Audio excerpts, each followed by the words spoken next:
ওং নম ভগৱতে বাসুদেৱায়। আপুনি জানেনে 29 তাৰিখে আহি থকা সূৰ্যগ্ৰহণ আপোনাৰ জীৱনত কিমান পৰিৱৰ্তন আনিব পাৰে? এই গ্ৰহণত 5টা ৰাশিৰ ভাগ্য উজ্জ্বল হ'ব, ধন প্ৰাপ্তি আৰু নতুন সুযোগ আহিব।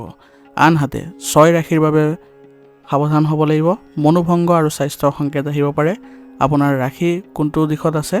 ভিডিঅ'টো শেষলৈকে চাওক আৰু জানক আপোনাৰ ভাগ্যৰ বিৱৰণ। 29 মাৰ্চ 2025 তাৰিখে সূৰ্যগ্ৰহণ ৰাহু-কেতুৰ বিশেষ প্ৰভাৱৰ ফলত ভাল আৰু বেয়া দুয়োটা ধৰণৰ পৰিৱৰ্তন আনিব। এই গ্ৰহণে সৃষ্টিত নতুন সুযোগ, ধন সম্পত্তিৰ বৃদ্ধি আৰু মানসিক শান্তি দিব। আৰু সাৱধান হ'ব লগা ৰাশিসকলৰ মানসিক চাপ, বিপদৰ সম্ভাৱনা আৰু স্বাস্থ্যৰ সমস্যা বৃদ্ধি পাব পাৰে। গতিকে আহক প্ৰথমে জানি লওঁ 5 ভাগ্যশালী ৰাশিৰ বিষয়ে। প্ৰথম ভাগ্যশালী ৰাশি হৈছে মেষ ৰাশি। মেষ ৰাশিৰ জাতকসকলৰ কৰ্মক্ষেত্ৰত নতুন সুযোগ দেখা পাব আৰু ইয়াৰ ফলত ধন লাভ আৰু সম্পত্তিও বৃদ্ধি পোৱা দেখা যাব। পৰিয়ালকেন্দ্ৰিক যিবোৰ বিবাদ আছিলে সেইবোৰ সমাধান পাব আৰু ইয়াৰ ফলত পৰিয়ালত শান্তি আৰু সুখ বৃদ্ধি পাব। এই গ্ৰহণৰ ফলত আপোনালোকৰ শুভ সংখ্যা হ'ব 9 আৰু শুভ ৰং হ'ব ৰঙা। আৰু প্ৰতিকাৰ হিচাপে আপোনালোকে হনুমানজীক গুৰ অৰ্পণ কৰিবলৈ যত্ন কৰক। দ্বিতীয় ভাগ্যশালী ৰাশিটো হৈছে সিংহ ৰাশি। সিংহ ৰাশিৰ জাতকসকলৰ নতুন বিনিয়োগত লাভজনক পৰিস্থিতিৰ সৃষ্টি হৈছে। গতিকে বিনিয়োগৰ ক্ষেত্ৰত আপোনালোকে আগ্ৰহ প্ৰকাশ কৰাটো আপোনালোকৰ বাবে ভাল ইংগিত দিব। আৰু যশ খ্যাতিও আপোনালোকৰ বৃদ্ধি পাব। মানসিক শান্তি আৰু আত্মবিশ্বাস আপুনি বৃদ্ধি কৰি আপোনাৰ নিজৰ ব্যক্তিগত উন্নতি আৰু ব্যক্তিগত যিবোৰ কাম আছে সেইবোৰতো আপুনি সুফল লাভ কৰিব। এই গ্ৰহণৰ আপোনালোকৰ শুভ সংখ্যা হ'ব 1 আৰু শুভ ৰং হ'ব সোণালী। প্ৰতিকাৰ হিচাপে সূৰ্যদেৱক পানী অৰ্পণ কৰক, আপোনাৰ সমস্যাবোৰৰ সমাধান পাব। তৃতীয় ভাগ্যশালী ৰাশিটো হৈছে ধনু ৰাশি। ধনু ৰাশি জাতকসকলৰ বিদেশত সফলতা অৰ্জন কৰাত সক্ষম হ'ব। কৰ্মজীৱনত উন্নতি আৰু যশ খ্যাতি লাভ কৰাটো সম্ভাৱনা দেখা গৈছে। আৰু বিনিয়োগৰ ক্ষেত্ৰত আপোনালোকে নতুন বিনিয়োগ কৰিলে আপোনাৰ লাভজনক পৰিৱেশৰ সৃষ্টি হ'ব আৰু ইয়াৰ ফলত আপোনালোকে লাভো অৰ্জন কৰিবলৈ সক্ষম হ'ব। এই গ্ৰহণৰ ফলত আপোনালোকৰ শুভ সংখ্যা হ'ব 3 আৰু শুভ ৰং হ'ব হালধীয়া। প্ৰতিকাৰ হিচাপে আপোনালোকে ভগৱান বিষ্ণুক তুলসী পাত অৰ্পণ কৰক, আপোনালোকে সুফল লাভ কৰিব। চতুৰ্থ ভাগ্যশালী ৰাশিটো হৈছে মকৰ ৰাশি। মকৰ ৰাশিৰ জাতকসকলৰ যিসকলে চৰকাৰী চাকৰিত নিয়োজিত হৈ আছে তেওঁলোকৰ বাবে পদোন্নতিৰ সুযোগ পাব আৰু ব্যৱসায়ীসকলৰ নতুন ব্যৱসায় ফলপ্ৰসূ হ'ব। মানসিক শান্তি আৰু আত্মবিশ্বাস বৃদ্ধি পোৱাৰ ফলত আপোনাৰ ইতিবাচক পৰিৱৰ্তনো আপোনাৰ স্বভাৱত দেখা পাব আৰু ইয়াৰ ফলত আপোনালোকে সকলো ক্ষেত্ৰতে আপোনালোকে খ্যাতি অৰ্জন কৰিবলৈ সক্ষম হ'ব।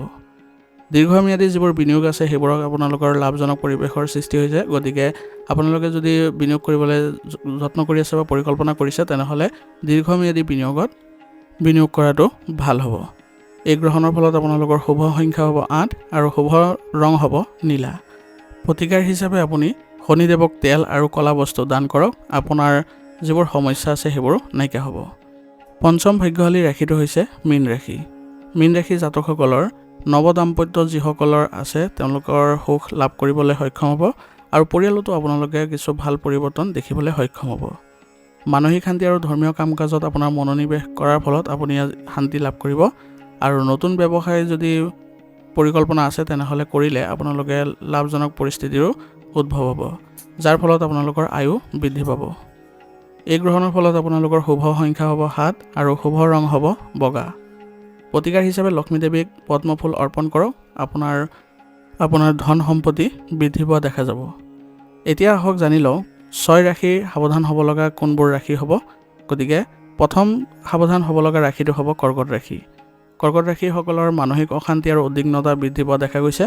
গতিকে আপোনালোকে অলপ শান্তি বজাই ৰাখিবলৈ হ'লে নিসংগতাত থাকিবলৈ যত্ন কৰক। আৰু পৰিয়ালতো মত বিৰোধ হ'ব পাৰে আৰু ইয়াত পৰিয়ালকেন্দ্ৰিক বিবাদো দেখা গৈছে। আৰু যিকোনো ধৰণৰ বিনিয়োগৰ পৰা আপোনালোকে দূৰত্ব বজাই ৰাখিব লাগিব, কাৰণ বিনিয়োগ কৰিলে আপোনালোকৰ বিপদ হ'ব পাৰে। গতিকে এই ক্ষেত্ৰত আপোনালোকে অহেতুক যিবোৰ বিতৰ্ক আছে সেইবোৰ এৰিবলৈ যত্ন কৰিব, আত্মনিয়ন্ত্ৰণ বজাই ৰাখক। প্ৰতিকাৰ হিচাপে আপোনালোকে সোমবাৰে মহাদেৱক দুধ অৰ্পণ কৰিবলৈ যত্ন কৰক। আপোনালোকৰ যিবোৰ গ্ৰহণৰ ফলত যিবোৰ নেতিবাচক পৰিস্থিতিৰ সৃষ্টি হৈছে সেইবোৰ কিছু হ'লেও সকাহ পাব।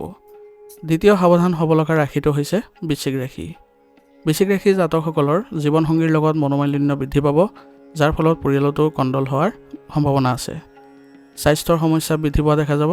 গতিকে আপোনালোকে স্বাস্থ্যৰ ক্ষেত্ৰতো সাৱধান হ'ব লাগিব আৰু আপোনাৰ অফিচত বা ব্যৱসায়িক ক্ষেত্ৰত সহকৰ্মী বা কৰ্মচাৰীৰ লগত সংঘাত হোৱাৰো সম্ভাৱনা অধিক। গতিকে এই কি সাৱধানতা ল'ব লাগিব আপোনালোকে স্বাস্থ্যৰ প্ৰতি মনোযোগ দিব, অহেতুক যিবোৰ বিতৰ্ক আছে সেইবোৰত জড়িত নহ'ব আৰু স্বভাৱত কোমলতা বজাই ৰাখিব। প্ৰতিকাৰ হিচাপে হনুমানজীক গুৰ দান কৰক। আপোনালোকৰ যিবোৰ সমস্যা হৈছে বা উদ্ভৱ হৈছে সেইবোৰ নাইকিয়া হ'ব। তৃতীয় সাৱধান হ'ব লগা ৰাশিটো হৈছে কুম্ভ ৰাশি। কুম্ভ ৰাশিৰ জাতকসকলৰ ধনৰ লেনদেনত সমস্যাৰ সম্ভাৱনা আছে আৰু কিছু ভুল হ'লে আপোনালোকৰ ক্ষতিৰো সম্ভাৱনা আছে। কৰ্মজীৱনত বাধাৰ সৃষ্টি হ'ব পাৰে আৰু মানসিক চাপো বৃদ্ধি পাব। গতিকে কি সাৱধানতা ল'ব, যিকোনো সিদ্ধান্ত লোৱাৰ আগতে ভালকৈ ভাবি চাওক আৰু নিজে যদি সিদ্ধান্ত ল'ব পৰা নাই তেনেহ'লে অভিজ্ঞতা থকা ব্যক্তিৰ পৰা ল'বলৈ যত্ন কৰক। নিয়মিত ধ্যান আৰু যোগৰ অভ্যাস কৰক, ইয়ে আপোনাক শান্তি প্ৰদান কৰিব আৰু সিদ্ধান্ত ল'বলৈও আপোনালোকক ফলপ্ৰসূ সিদ্ধান্ত লোৱাত সহায় কৰিব। প্ৰতিকাৰ হিচাপে আপোনালোকে শনিবাৰে শনিদেৱক তেল অৰ্পণ কৰক। আপোনালোকৰ যিবোৰ বাধা আছে সেইবোৰ নাইকিয়া হ'বলৈ ধৰিব। চতুৰ্থ সাৱধান হ'ব লগা ৰাশিটো হৈছে বৃষ ৰাশি। বৃষ ৰাশিৰ জীৱনত মতবিৰোধ হ'ব পাৰে, মানসিক উদ্বিগ্নতা বৃদ্ধি পাব, অৰ্থনৈতিক হ্ৰাসৰো সম্ভাৱনা আছে। গতিকে আপোনালোকে কি সাৱধানতা অৱলম্বন কৰিব লাগিব, অহেতুক যিবোৰ বাদ বিবাদ আছে সেইবোৰৰ পৰা এৰাই চলক।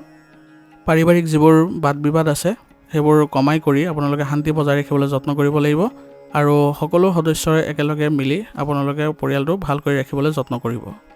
প্ৰতিকাৰ হিচাপে আপোনালোকে শুক্ৰবাৰে বগা বস্তু দান কৰিবলৈ যত্ন কৰক। আপোনালোকৰ যিবোৰ অসুবিধা উদ্ভৱ হৈছে সেইবোৰ নাইকিয়া হ'বলৈ ধৰিব। পঞ্চম সাৱধান হ'ব লগা ৰাশিটো হৈছে মিথুন ৰাশি। মিথুন ৰাশি জাতকসকলে নতুন বিনিয়োগ কৰিলে বিপদ হ'ব পাৰে। গতিকে নতুন বিনিয়োগৰ পৰা আঁতৰত থাকক। পৰিয়ালত মতবিৰোধ হ'ব পাৰে আৰু স্বাস্থ্যৰ সমস্যা বৃদ্ধি পাব পাৰে। আৰু গতিকে এই ক্ষেত্ৰত আপোনালোকে কি সাৱধানতা ল'ব লাগিব, যিকোনো বিনিয়োগত চিন্তা ভাৱনা কৰি বা বিবেচনা কৰিহে বিনিয়োগ কৰিবলৈ যত্ন কৰিব। মনোবল শক্তিশালী কৰি ৰাখিব, যাতে কোনো ধৰণৰ আপোনালোকৰ সমস্যা আহিলে সেইবোৰত যাতে আপোনালোকে সমাধান বিচাৰি পায় বা সেইবোৰ মোকাবিলা কৰিবলৈ আপোনালোকে শক্তি পায়। প্ৰতিকাৰ হিচাপে আপোনালোকে গণেশজীক মিঠাই অৰ্পণ কৰক। ইয়াৰ ফলত আপোনালোকৰ যিবোৰ সমস্যাৰ উদ্ভৱ হৈছে সেইবোৰ নাইকিয়া হ'ব। ষষ্ঠ সাৱধান হ'ব লগা ৰাশিটো হৈছে তুলা ৰাশি। তুলা ৰাশিৰ জাতকসকলৰ বাবে আৰ্থিক ক্ষতিৰ সম্ভাৱনা আছে আৰু লগতে মানসিক চাপ আৰু উদ্বিগ্নতাও দেখা দিব আৰু কৰ্মজীৱনতো আপোনালোকে বিপদৰ সন্মুখীন হ'ব লগা হ'ব পাৰে।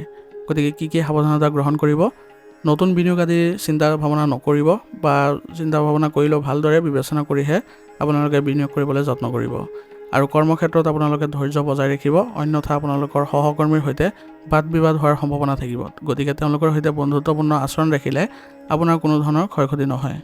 আৰু লগতে আপোনালোকে মানসিক চাপ নাইকিয়া কৰিবলৈ হ'লে ধ্যান কৰিব লাগিব। ধ্যান কৰিলে আপোনালোকৰ মানসিক চাপ নাইকিয়া হৈ আপোনালোকে ইতিবাচকতা লাভ কৰিব। প্ৰতিকাৰ হিচাপে আপুনি শুক্ৰবাৰে বগা বস্তু দান কৰক বা মিঠাই দান কৰক। ইয়াৰ ফলত আপোনালোকৰ যিবোৰ সমস্যাৰ উদ্ভৱ হৈছে সেইবোৰ নাইকিয়া হ'ব। এই গ্ৰহণৰ সময়ত আপোনালোকৰ কিছুমান বিশেষ প্ৰতিকাৰো গ্ৰহণ কৰিব পাৰে। সেইবোৰ কি হয় সেই বিষয়েও জানি লওঁ। গ্ৰহণৰ সময়ত আপোনালোকে ভগৱান শিৱৰ পূজা কৰিবলৈ যত্ন কৰক আৰু ওম নমঃ শিৱায় জপ কৰক। দান পুণ্য কৰিলেও গ্ৰহণৰ যিবোৰ কুপ্ৰভাৱ আছে সেইবোৰো কমিবলৈ আৰম্ভ কৰিব। গতিকে ভিডিঅ'টো কেনেকুৱা লাগিছে জনাব আৰু যদি ভিডিঅ'টো ভাল লাগিছে তেনেহ'লে লাইক কৰিব আৰু চেনেলত যদি নতুন হৈ আহিছে চেনেলটো ছাবস্ক্ৰাইব কৰি ল'ব আৰু কমেণ্টত ওম নমঃ শিৱায় লিখিবলৈ নাপাহৰিব।